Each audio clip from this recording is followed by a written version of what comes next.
Hi, Jacob. Can you give me a quick update on Mrs. Bennett in room 14? I just saw her chart. Sure, Mihira. I've been with her all morning. Her main complaint is still the discomfort from the rash. She initially thought it was a simple allergy to a new soap, but it has developed into more of a blistering, weeping condition, which is what the doctor wants to focus on. She's been a little agitated about the whole thing, understandably. I saw that note about a possible skin irritation. Was there anything about her recent trip? I remember she was away last week. Yes, she was in the countryside. She mentioned walking through some bushes, and then a few hours later, her skin started to get red. She put some calamine lotion on it herself, which didn't help.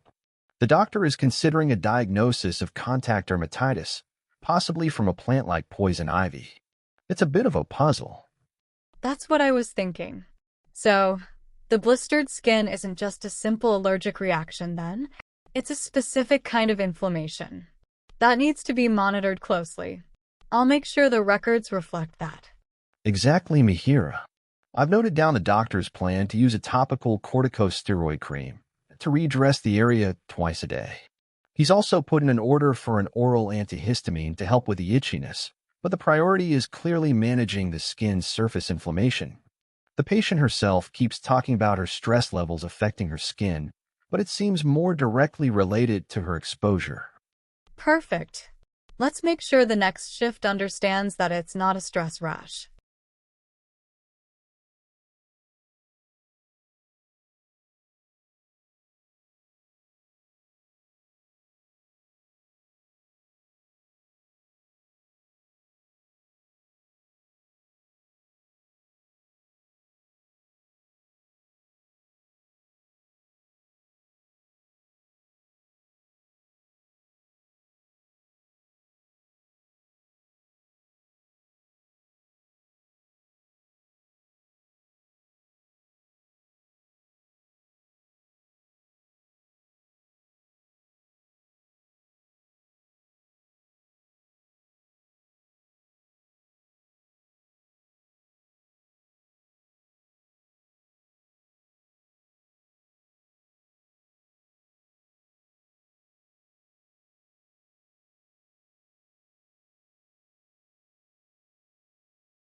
Mihira, I want to talk with you about how we can work together to help you feel stronger and more in control of your breathing.